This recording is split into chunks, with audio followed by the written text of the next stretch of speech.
Carta aos Gálatas, capítulo 3, versículo 1, 2 e 3 diz: Ó insensatos Gálatas, quem vos fascinou para não obedecerdes à verdade? A vós perante os olhos de quem Jesus Cristo foi já representado como crucificado. Só quisera saber isto de vós: recebestes o Espírito pelas obras da lei ou pela pregação da fé? Sois vós tão insensatos que, tendo começado pelo Espírito, acabais agora pela carne? Oremos em nome de Jesus. Senhor Jesus, muito obrigado por mais uma oportunidade de estarmos na Tua presença santa para Te bendizer, Te engrandecer, Te glorificar, Te exaltar e Te adorar na beleza da Tua santidade. Pai santo e poderoso, aqui estamos, Senhor, na nossa pequenez, na nossa insignificância, na nossa limitação, entendendo que o Senhor é grande e é poderoso para nos alimentar com o pão vivo descido do céu, que é a Tua palavra. Pois assim como o nosso corpo precisa de carne, farinha, feijão, as vitaminas, as proteínas e as fibras que existem no reino vegetal e animal, para que assim possa ter vida e saúde, assim a nossa alma e o nosso espírito precisará da Tua palavra, para que assim venha a ser alimentada, venha receber as vitaminas, as proteínas, as fibras e tudo o que se faz necessário para ter uma vida saudável, uma vida firmada, confirmada e alicerçada na Tua presença. Pai santo e poderoso, nós a Ti oramos, nós a Ti pedimos e clamamos, que o Senhor venha e a todos abençoe, falando poderosamente aos nossos corações, nos instruindo, nos ensinando, nos orientando, para que possamos cada dia ser melhor na Tua presença e assim viver conforme a Tua vontade, que é boa, agradável e perfeita. Soberano de Israel, Deus do universo, assim venha e a todos abençoe em nome de Jesus. Amém. Deus abençoe, pode sentar.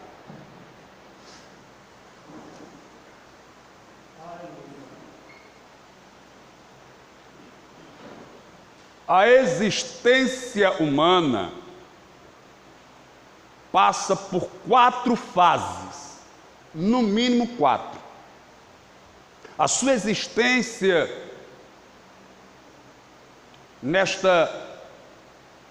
neste mundo vai passar pelo menos por 4 fases, pelo menos 4. A primeira fase é a fase do viver, a segunda fase é a fase do reviver, a terceira fase é a fase do sobreviver e a quarta fase é a fase do conviver. A sua existência vai lhe conduzir, vai lhe dirigir e você vai passar no mínimo por essas 4 fases, por esses 4 níveis de existência: viver, reviver, sobreviver e conviver. O viver está aplicado a tudo e a todos, tanto no reino animal, como no reino vegetal, no reino mineral e no reino humano, que também está incluso no reino animal, animal racional, irracional, invertebrado, vertebrado, enfim. Isto está determinado na eternidade, que todos irão viver. E viver é a maior dádiva, é o maior presente, é a maior riqueza que Deus pode conceder ao ser humano. Por isso, um dia, na minha curiosidade, perguntei a um pastor mais experiente do que eu, fiz a seguinte pergunta: se Deus sabia que o homem iria pecar, iria desobedecer, iria ser cruel na terra, iria praticar absurdos, que o mundo ia ser cheio de guerras, de mortes, de destruições, criadas e realizadas pelo próprio homem, porque mesmo assim Deus criou o homem. E a resposta foi muito simples, porém eu entendi. Era porque Deus queria dividir com o homem o prazer da existência. Porque se Deus olhasse da janela da eternidade e contemplasse o mundo tal qual vivenciamos nos tempos presentes, e dissesse: não vou criar o ser humano, nem eu e nem você existiríamos. O mundo seria um vazio, seria um nada, seria um breu, não existia vida. Mas mesmo sabendo de tudo isso, Deus decidiu nos presentear com o dom da vida. Obviamente que alguns, ou a grande maioria, a imensa maioria, despreza e rejeita. Mas Deus sabia que iria haver alguns ou muitos que iriam abraçar e valorizar a maior riqueza que o Eterno possa conceder ao ser humano, que é o prazer da vida, da existência. Esta é a primeira fase. A segunda fase é a fase do reviver. E isso é possível mediante uma morte. Quando alguém morre, ele ressuscita. Quando ressuscita, ele reviveu, viveu novamente, teve uma nova oportunidade de vida. Ora, isso, repito, só será possível se houver morte. Para que haja uma ressurreição, então se vai reviver. Porém, talvez você esteja pensando e imaginando que isso só ocorrerá, só acontecerá se houver uma morte física. Mas não, tem muita gente que está morta espiritualmente falando, emocionalmente falando, psicologicamente falando, conjugalmente falando, familiarmente falando, e em várias outras esferas da vida estão mortas, aleluia. Mas o Eterno pode me conceder e lhe conceder mais uma oportunidade de vida, lhe ressuscitar e fazer você reviver. Reviver é voltar à vida, e quem vive tem felicidade, quem vive tem alegria, quem vive tem prazer. É isso que o Eterno quer cumprir e realizar na minha vida e na tua vida, caso estejamos mortos em algum dos sentidos que eu já vos falei. A terceira fase é a fase do sobreviver. A primeira é viver, a segunda é reviver, e a terceira é o sobreviver. Sobrevivência fala daquela pessoa que está em uma situação tão difícil, tão complicada, tão perigosa, tão destrutiva, tão para baixo, que ele diz assim: eu não estou vivendo, eu estou sobrevivendo. Sobreviver é quando a catástrofe, a luta, a prova, a perseguição, o mal lhe atinge, a doença, o desemprego, vem uma série de provas, avalanches e perseguições, de maneira que lhe põe para baixo, e você fica acabado, destruído. Aí você diz: eu não estou vivendo, eu estou sobrevivendo. Essa é a terceira fase, aleluia. É a fase daquela pessoa que tudo está indo por água abaixo na vida dele, aí ele está sobrevivendo. Mas se ele está sobrevivendo, é o sinal de que não morreu, aleluia. É o sinal de que está vivo. Pode não estar vivendo na sua plenitude, está só sobrevivendo, mas meio em meio à luta, à prova, ele está vivo, ele continua andando. Talvez não esteja andando tão bem, mas está andando. Talvez não esteja tão feliz, mas está feliz. Talvez não esteja vencendo, mas está lutando. Louvado seja Deus. E a quarta fase é a fase da convivência. Olha, a primeira fase é viver, a segunda é reviver, a terceira é sobreviver, e a quarta é conviver. Conviver é viver com. Conviver é viver com alguém, viver com o vizinho, é conviver com a esposa, com o esposo, com o irmão da igreja, com o patrão, com o colega de trabalho, com o professor. Isso é conviver. E talvez essa seja a fase mais complicada, porque o viver é um momento de prazer. O reviver não depende de você, depende dele. O sobreviver é difícil, mas você está indo. Agora o conviver, que é viver em sociedade, viver em comunidade, viver entre as pessoas, aí é que alguns se atrapalham, não sabem conviver. Porque na convivência você precisa saber o seu limite e o limite do outro. Porque na convivência o seu direito começa quando o do outro termina. Quando o direito do outro termina, aí o seu começa. E às vezes as pessoas convivem e não entendem esses limites, essas cobranças, essas exigências. Eu estou falando da quarta fase, que é a fase da convivência. Se você não souber conviver, você pode perder as 4 principais coisas da sua vida. Não diria coisas, seriam as 4 faculdades, os 4, não sei nem como te dizer, mas eu vou dizer o que é. Primeiro, se você não souber conviver, você pode perder a sua paz.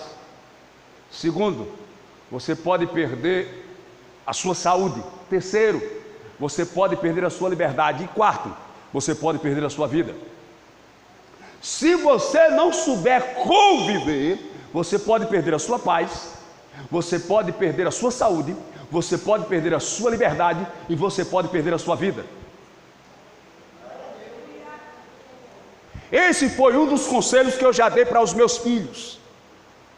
Chamei os 2 com as noras, as minhas noras e nora da minha esposa também, claro. Sentei os 4 à mesa e disse: deixa eu falar uma coisa aqui para vocês. Nada justifica você perder a sua paz, perder a sua saúde, perder a sua liberdade ou perder a sua vida. Nada pode justificar você perder a sua paz. O que é mais importante para você do que a sua paz? Você pode até ter comido manjuba com farinha. Eu falei de manjuba hoje. Mas se você está em paz, você dorme tranquilo. Você deita, dorme, baba, ronca. E se não chamar, você só se acorda 2 horas da tarde. Porque você está em paz. Agora, se você comer lasanha, bife, picanha, feijoada, churrasco, mas estiver atribulado, você não sente nem o gosto. E eu falo por experiência própria, meu irmão. Teve um dia, está com bastante tempo, eu fui na casa da minha mãe e eu estava muito preocupado com as lutas, com as provas, com as dificuldades. E eu cheguei na casa da minha mãe, ela disse: quer sopa? Eu digo: na hora. Ela achou aquele pratão, peguei aquela colher do tamanho de uma concha e comecei. Aí chegou o meu irmão caçula, o César.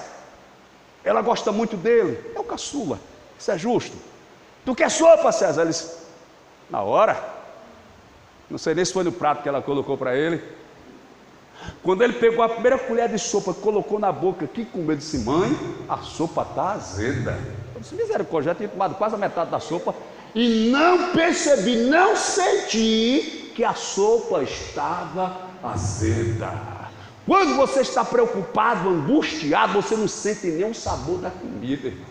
Agora, se você estiver em paz, meu irmão, aleluia, pega aquele lombinho. Ninguém sabe aqui o que é lombinho, não, é? Olha, o pastor Celeste não sabe o que é lombinho. É só sebo, meu irmão. Aquelas trouxinhas. Minha mãe comprava, não pode assar muito não, é só dar uma esquentada, porque se deixar esquentar demais derrete e some. Salgado que só água do mar. Mas quando você está em paz, meu irmão, você come lambinho com farinha seca, toma um canecão de água e dá glória a Jesus de Nazaré e vai dormir em paz. Então nada justifica você perder a sua paz. Segundo, nada justifica você perder a sua saúde, irmão. Não faça coisa que vai prejudicar a sua saúde. Deus me cure, eu estou doente. Mas quem foi que provocou essa doença? Se foi uma doença que veio natural, por um acidente, por uma circunstância, Deus vai colocar a mão e vai sarar. Mas se é você que está sendo irresponsável,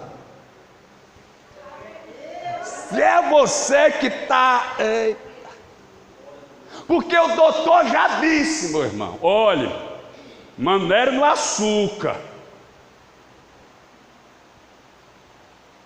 Aí você colocava 5 colheres de açúcar no café.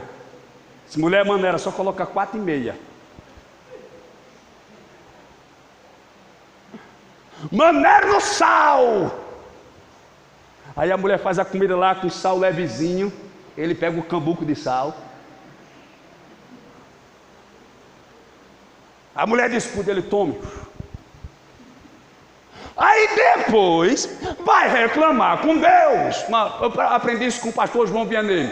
Tem milagre que Deus faz, mas tem milagre que você mesmo pode fazer. Aleluia. Tem milagre que depende de você mesmo. Então nada justifica você perder a sua paz, perder a sua saúde. É uma briga, irmão, pelo copo de Guaraná. Ô mãe, ele já tomou. Deixa esse restinho para mim. Quando só tem 4 dedos, toma na boca da garrafa, que é para ninguém querer. Entendeu? Cuidado. Você tem que cuidar do templo e morada do Espírito Santo. Terceiro, olha, primeiro você, nada justifica perder a sua paz, perder a sua saúde ou perder a sua liberdade. Ou perder a sua vida. E eu disse isso porque a gente sabe que é complicado. E como eu falei para eles, eu até falei isso na reunião que eu fiz ontem.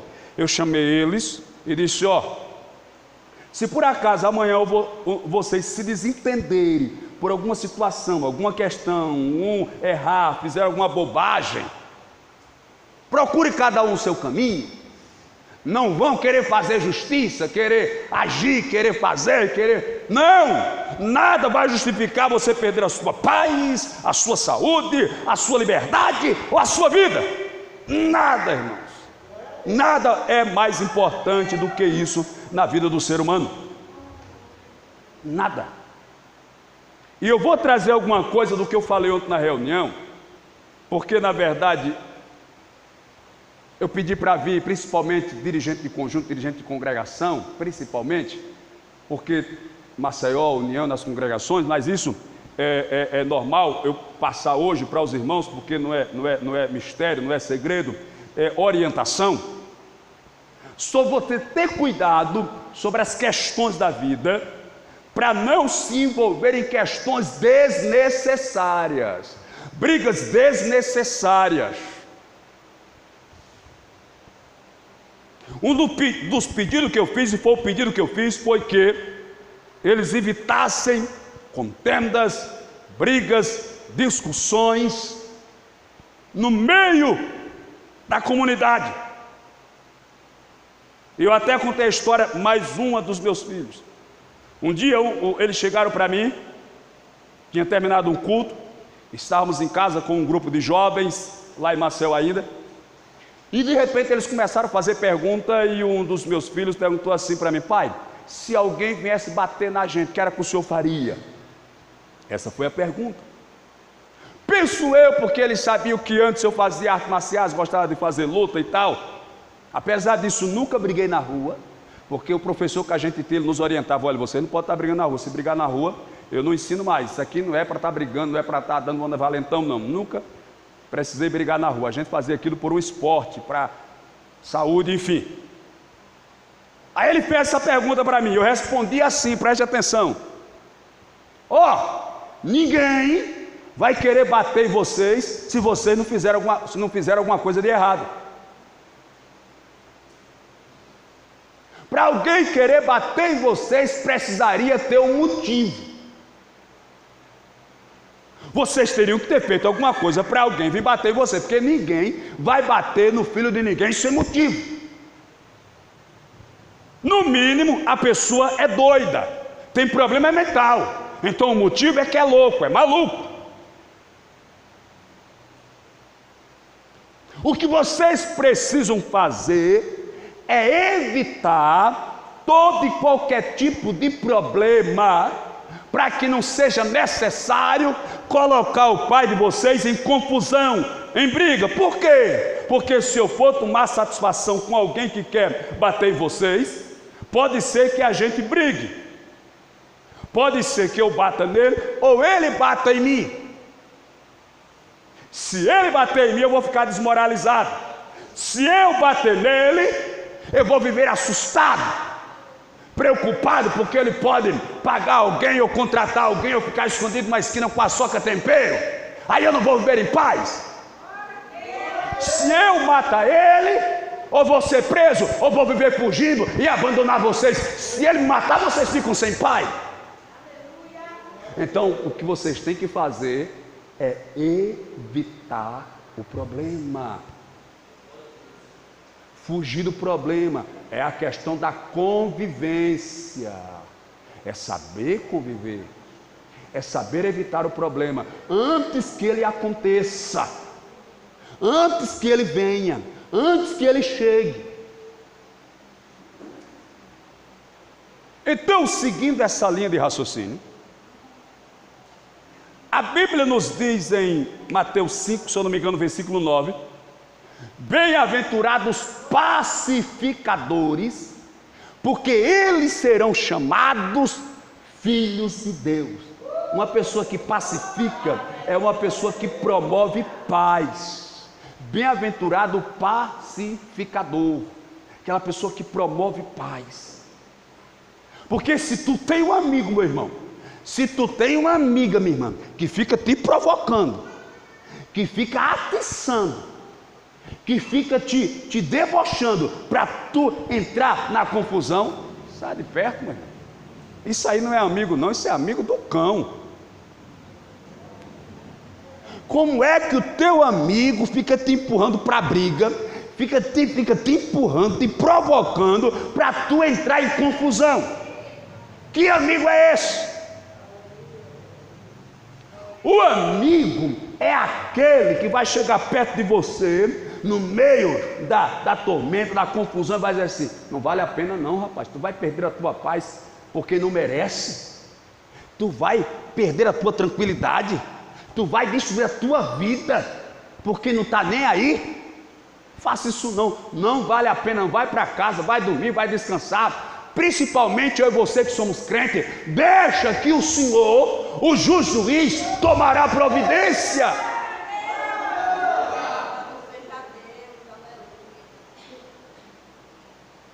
Então cuidado com esses amigos, com essas amigas. Tem pessoas que têm espírito de briga, de confusão, é barraqueira, meu irmão. Eu até orientei os irmãos ontem que tivesse cuidado, até porque, veja só, às vezes as pessoas não sabem separar as coisas, e eu aprendi isso desde muito novo, que você tem que saber separar as coisas. Problema de casa é problema de casa, problema do trabalho é problema do trabalho, problema da igreja é problema da igreja, problema do vizinho é problema do vizinho, problema da família é problema da família. Não misture. Eu até pedi para eles que quando tiver alguma divergência, algum problema, alguma confusão, vá na casa da pessoa para conversar com ela lá. E a Bíblia diz: se você vir oferecer o sacrifício, a sua oferta, e lembrar que seu irmão tem alguma coisa contra você, não espere ele ir também oferecer a dele, não. Vá até ele, vá até lá, vá lá conversar com ele lá. Ou vai para a casa dele, ou chama ele para a sua casa, chama ele para a praça, para a pizzaria, para o shopping. Não, porque às vezes traz o problema para a igreja não tem nada a ver com a questão e acaba ficando falada, sem ter nada a ver. Não, acerte lá, converse lá. E ainda tem aquela, por isso que eu estou dizendo, que tem umas que querem chutar o pau da barraca mesmo. Né? Tem aquelas que dizem assim: deixa, vou pegar ela na igreja, e vai ser um dia que a igreja é bem cheia, vou rodar a baiana lá, vou fazer um show. Esse negócio do cão, meu irmão. O cão, quem gosta de ver o circo pegar fogo? Aí a pessoa vai dar esse tipo de lugar. Não, meu irmão, eu faço não. Aí ela vai ver, é na frente da igreja, vou gritar. Misericórdia. Tem gente que pensa que isso é bonito, é? Negócio feio, dá tristeza, meu irmão. Ué, a crente barraqueira? Ah, vocês não são assim não, né? Pelo amor de Jesus, né?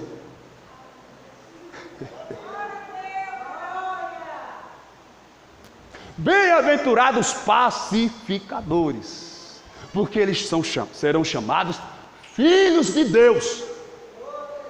Então você tem que ser um agente, um promotor, um alimentador da paz. E a Bíblia diz: ó, quão bom e quão suave é que os irmãos vivam em união. Mas aí a irmã ou o irmão diz assim: deixa ele vir para cá, eu vou conversar com ele, levo logo o meu advogado. É um facão desse tamanho. O advogado do pobre é aquela foice. Olha, eu vou. Advogado perigoso. Você também tem um advogado assim em casa, debaixo do colchão? Tem irmãos que tem um advogado assim em casa, as irmãs. O advogado lá. Pode chamar meu advogado ali. Aí quando vem, uma estrovenga. Aí não tem cristão que fique com esse advogado.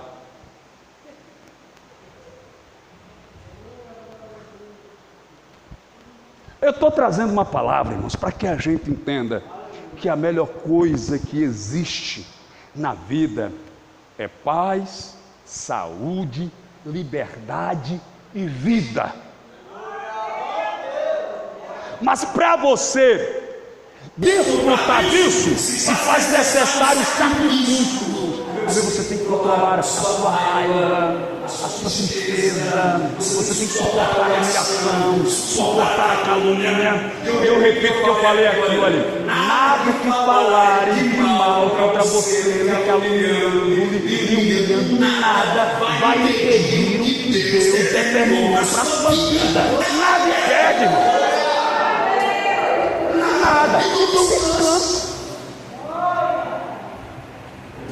Isso é o que Deus tem me ensinado ao longo dessa minha jornada na presença dele. Deus me fez entender que aquilo que eu falo de mim, eu falo de você, não interfere em nada, absolutamente nada do projeto que Deus tem para mim. Não interfere, irmão, não muda nada. Por que não muda nada? Porque Deus não precisa da aprovação de ninguém, dizendo se você presta ou não presta, merece ou não merece, porque Ele já sabe, Ele já conhece. Então mas o texto que vi, que foi em Gálatas, diz que nós precisamos ter cautela, porque alguns começou bem, mas está terminando mal. Só quiseram saber isto de vós: recebeste o Espírito pela obra da lei ou pela pregação da fé? Sois vós tão insensatos que, tendo começado pelo Espírito, acabais agora pela carne. Gálatas 3:3. Sois vós tão insensatos que, começando pelo Espírito, acabais agora pela carne. Você começou tão fiel e agora está sendo fiel. Você suportava tudo no começo, agora não está suportando nada. Você aguentava tudo, agora não está aguentando nada. Você Você era calmo, tranquilo, sereno, sossegado. Ninguém falava, alguém chegava, alguém me humilhava. E você ali na presença, olhando firmemente para Jesus, caminhando sem parar, marchando sem parar. Mas agora você está esmorecendo. Agora você está querendo tomar satisfação, está querendo ir lá para colocar em prática. Por quê? Se quando você começou, você era mais crente, você tinha mais controle, você tinha mais tranquilidade, mas agora está mudando, está alterando. O que é que está acontecendo? Por que você não está suportando mais? Será que está cumprindo-se o que Paulo falou aqui? Começou pelo Espírito e agora está pela carne? Primeiro começou sendo guiado e orientado pelo Espírito Santo, mas agora é a carne que está dominando, reinando. Glória a Jesus. E quando eu falo isso, eu falo e me incluo neste contexto, porque uma coisa que tem me preocupado nesses dias é exatamente o fato que já está com 50 anos, vai liberar daqui para o final do ano, 50. A metade desses 50, 25 é pastoreando a igreja, 30 é do Evangelho. E como o tempo vai passando, a gente vai ficando mais cauteloso e cuidadoso e pensativo. Eu não posso facilitar agora. Eu tenho que tomar muito mais cuidado agora, porque a história já está muito longa. O que eu plantei já foi muito, o que eu consegui já foi muito. Então eu não posso facilitar agora para não perder. Porque quem está começando, se perder no começo, tudo bem, fez pouco, então perdeu pouco. Mas quem já fez muito, quem já plantou muito, fica naquele cuidado, naquele medo de não perder, porque já pensou? Depois de você trabalhar 5, 10, 15, 20, 25 ou 30 anos, você facilitar e perder tudo. Então começa a surgir na gente um medo de cautela. Você começa a ficar mais cauteloso, mais pensativo, mais vigilante. Você já não fala tudo o que quer falar, já não vai para todo canto que quer ir, já não dá todo tipo de liberdade. Você já começa a se controlar, porque você vê que o tempo passou e você andou muito, e se você quebrar aquele trajeto, você pode voltar para a estaca zero e ter que começar tudo de novo, perder tudo que fez e recomeçar. E quando eu falo isso, meu irmão, eu falo isso pensando em um homem da Bíblia, um personagem da Bíblia. E não é qualquer personagem. É o homem mais sábio da Bíblia. Claro, Jesus não tem comparação. Afora Jesus, é o homem mais sábio da Bíblia. Eu estou falando de Salomão. Salomão foi o homem mais sábio e mais entendido da Bíblia. Ele entendia, conhecia e sabia de tudo. De botânica, zoologia, da fauna, da flora, dos astros, de tudo ele falava. Quando a rainha de Sabá veio visitar Salomão, ela veio cheia de enigmas, cheia de perguntas, cheia de charadas, no sentido de perguntas. O que é o que é? Já brincou disso? Ela veio cheia de enigmas para perguntar para Salomão. E a Bíblia diz que todas as perguntas e todos os enigmas que ela fez a Salomão, Salomão respondeu todas e não errou uma. Ela ficou boquiaberta. Ela ficou espantada, admirada. Porque eu entendo assim, não foi só enigmas que ela criou, ela procurou os sábios. Eu penso, a Bíblia diz, mas eu penso, ela procurou os sábios do reino, dos que ela conhecia, e mandou ele fazer charadas, para que ela pudesse levar para Salomão. Lembrei até agora do pai da minha esposa. Um dia fizeram uma charada no rádio, irmão. Ele passou dias e dias, mas deu a resposta. Ele não tinha telefone, ia para a casa do vizinho. Ele ficou ouvindo aquilo, passou uns 3 dias, ninguém deu a resposta. E ele começou a pensar. Mas que a charada era a seguinte: eu tenho um caixote de madeira, eu encho ele, e quando eu coloco na balança, ele fica mais leve do que antes. Eu tenho um caixote de madeira, coloco ele na balança, ele dá um peso. Eu tiro ele da balança e encho ele, e depois que eu coloco na balança, ele fica mais leve do que antes. Foi não sei quantos dias o povo tentando responder a pergunta, e ele quebrando a cabeça. Quando ela falou isso, eu passei quase um mês, não consegui não, mãe. Mas sabe de que encher o caixote? De buraco. Encher o caixote de buraco. Fazia os buracos, aí tirava a madeira, ele ficou mais leve. Então levaram todos esses tipos de enigmas para Salomão.